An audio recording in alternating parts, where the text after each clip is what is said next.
Próxima pergunta. Tô me colocando aqui umas perguntas bem polêmicas. Não, tá tudo certo, é polêmica mesmo. Bom, meu nome é Leonardo Egito, eu sou advogado e defensor de direitos humanos e fundamentais e vim aqui esclarecer algumas dúvidas que vocês trouxeram pra gente no Twitter. Gostaria de entender para que servem os direitos humanos, sendo que só defendem bandidos que nem deveriam ser considerados humanos. Bom, já começou difícil, né? Para que servem direitos humanos? Basicamente, direitos humanos separam você de uma situação arbitrária do Estado de poder matar você ou privar você da sua propriedade, privar você de qualquer tipo de benefício ou direito. Para isso servem os direitos humanos. E falar que direitos humanos defendem bandidos é um pouco complicado, porque, na verdade, eles defendem todas as pessoas.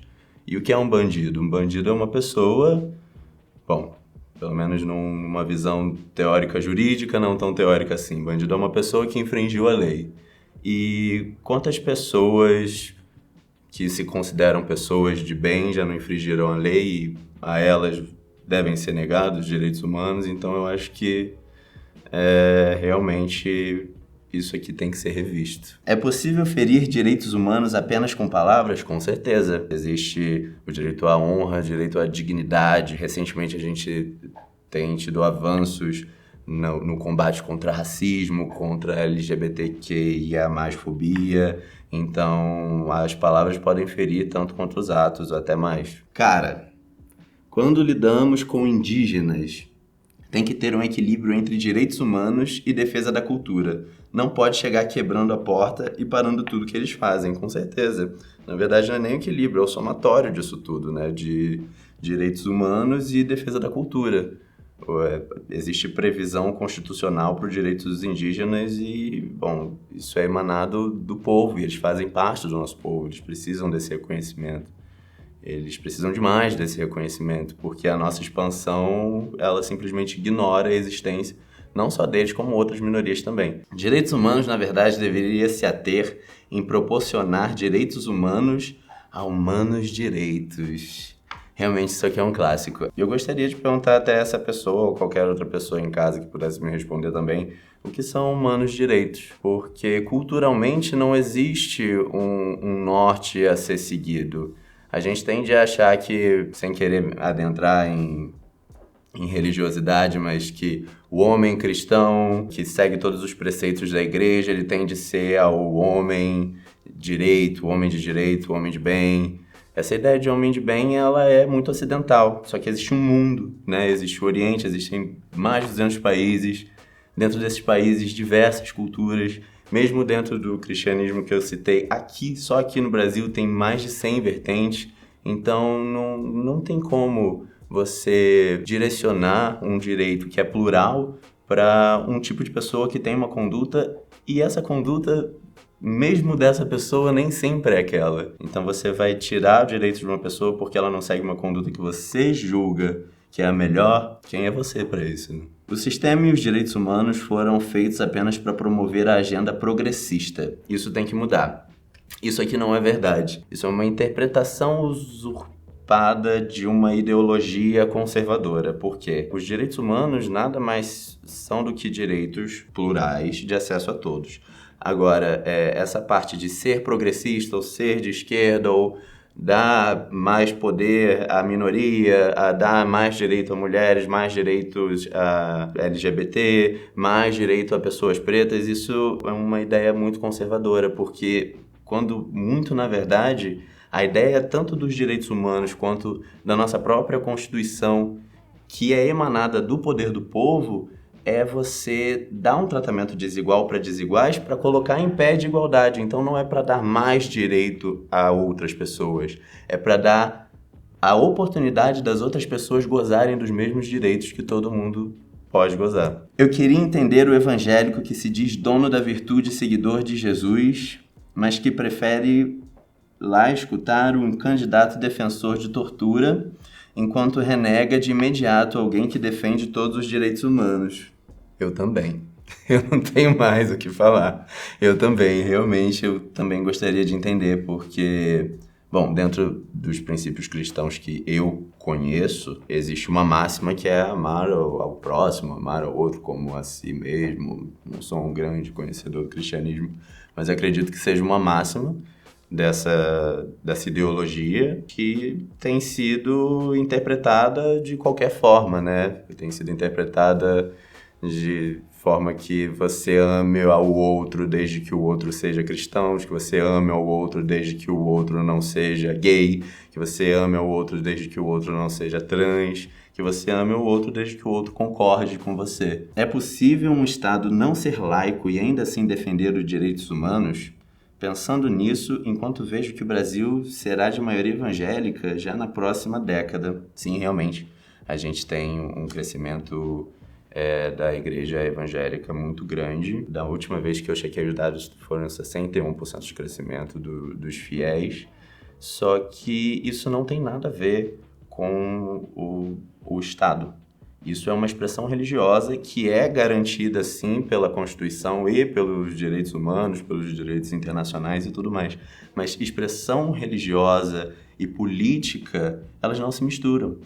O Estado é laico exatamente por esse motivo, porque você convive em sociedade. Dentro dessa sociedade existe uma pluralidade, não só religiosa, mas ideológica e você trazer para dentro de um sistema jurídico ou um sistema legal uma religião, uma ideia moral, uma fonte de direito que seja uma moral religiosa, é você negar a existência de outras pessoas que não pensam como você, mas elas estão aqui. Então, dentro de instituições jurídicas ou instituições legais, políticas, a religião ela só deve ser defendida como uma expressão cultural e não como uma máxima para decisão de qualquer coisa. O relatório da Anistia Internacional aponta o Brasil como a nação recordista no assassinato de pessoas trans, seguido do México e Colômbia, e como um dos 3 países do mundo onde mais defensores de direitos humanos são mortos. E ainda acham que é mimimi? Eu também gostaria de saber. Ainda acham que é mimimi? Realmente é uma tragédia declarada. Nós ganhamos anualmente aí a primeira posição de país, principalmente nessa parte aqui de pessoas trans, que mais mata pessoas trans, a gente ganha todo ano. A gente está aí em primeiro lugar e isso reflete muita coisa, não só a marginalização dessas pessoas, como um preconceito estrutural muito grande, para muito além de discordância. Isso é genocídio. Você matar uma pessoa pela condição dela, você matar uma pessoa porque ela difere daquilo que você acha que é certo, isso não faz a gente muito diferente da Inquisição de pouco tempo atrás, sabe? Eu tenho um trabalho de pesquisa mais voltado para inserção de pessoas trans no mercado formal de trabalho. Esse dado de assassinatos de pessoas trans no Brasil é um dos dados que eu usei para fundamentar a minha pesquisa, porque se nós somos o país que mais mata pessoas trans no mundo, imagina só o que é para uma pessoa trans conseguir se inserir no mercado formal de trabalho. Eu convidaria vocês de casa que estão me assistindo a pensar, primeiro, quantas pessoas trans vocês conhecem, estão no seu ciclo de amizade, e segundo, quantas pessoas trans vocês já viram trabalhando formalmente. Existem hoje diversas empresas, uma que eu admiro muito, que é daqui de São Paulo, a Transempregos, que é até da Maitê e da Márcia, pessoas que eu admiro demais. Elas têm um trabalho que ajudam pessoas a se inserirem, pessoas trans a se inserirem no mercado de trabalho. E eu acho isso maravilhoso, porque o direito ao trabalho, ele é central na vida do ser humano. Com um trabalho sem dignidade, um trabalho que te traz todos os malefícios de uma vida difícil, você está psicologicamente, psiquiatricamente condenado a uma vida de doenças e de sabores. Agora, se você tem um trabalho no qual você consegue se desenvolver pessoalmente, mostrar para o mundo aquilo que você tem de melhor, ou minimamente aquilo que você tem, isso já faz com que você consiga ter uma vida digna. E a dignidade, ela tem que ser estendida a todos, independente da condição de gênero, ou de sexo, ou de cor, ou qualquer outra. Porque falam de direito de pessoas trans. Não basta dizer que é direito de pessoas e ponto. Eu entendo esse tipo de pensamento. Ele, na verdade, é bem lógico, mas ele não é justo, porque existe a ideia de equidade, como eu já falei aqui antes. Você precisa tratar os desiguais como desiguais, impede a sua desigualdade para colocar eles em pé de igualdade com outras pessoas. Então não adianta você só tratar todo mundo. Bom, claro, isso é um princípio constitucional, um princípio internacional de direitos humanos, todo mundo nasce igual perante a lei, mas nem todo mundo tem as mesmas oportunidades e mesmas realidades. Por isso é importante manifestar isso em documentos cogentes mesmo, que tragam uma posição ativa do Estado como garantidor de direitos. Então, pessoas trans, elas são, por sua natureza, vulneráveis. Vulneráveis porque elas estão à margem da sociedade. Elas não têm acesso aos mesmos direitos que a gente tem. Como eu falei aqui, muito provavelmente você que está em casa não tem uma pessoa trans no seu círculo mais próximo, ou nunca viu uma pessoa trans num trabalho formal. Não só pessoas trans, mas como todas as minorias, quando lhes é negado acesso a algum direito, esse direito tem que ser suprido pelo próprio Estado de alguma outra forma, de alguma outra medida, e ativamente. Isso é um dever de um Estado democrático de direito. Pergunta para quem lida com os direitos humanos. Para vocês, qual deveria ser o papel da polícia na sociedade? Se é que deveria existir, né? Pergunta polêmica. Eu acredito que a força de polícia ela é necessária em certas camadas de necessidade, né? O poder cogente ele precisa existir, até porque existem pessoas que só entendem que devem seguir aqueles deveres humanos, como foram citados outros deveres, no geral, quando existe uma contrapartida, né? Se você não for por esse caminho, você vai ser punido pelo Estado. É a forma do Estado de fazer com que as normas sejam respeitadas. Então, o poder de polícia ele é necessário.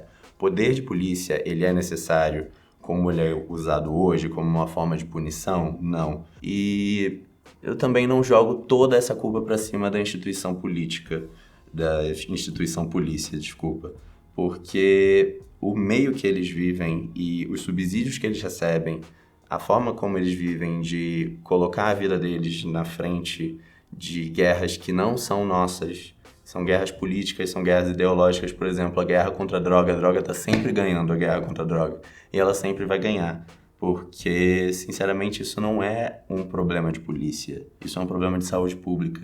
E enquanto ficarem colocando os policiais dentro das favelas para matarem outras pessoas e serem mortos, esses policiais vão se corromper e vão virar uma instituição que era para defender a sociedade, mas acaba por piorar ainda mais a situação e deixar a sociedade mais e mais violenta com medo da própria polícia. Próxima pergunta, estamos colocando aqui umas perguntas bem polêmicas. Não, tá tudo certo, é polêmica mesmo. As academias de polícia não ensinam direitos humanos, e sim a matar. Não tem propriedade para falar sobre isso, eu nem servi, eu sobrei e sou muito grato por isso, porque eu não sou um grande fã do militarismo, acredito que o militarismo é um pouco anacrônico, existem outras formas de polícia, polícia civil, a própria polícia federal, que tem uma atuação que eu, como jurista, aprecio mais.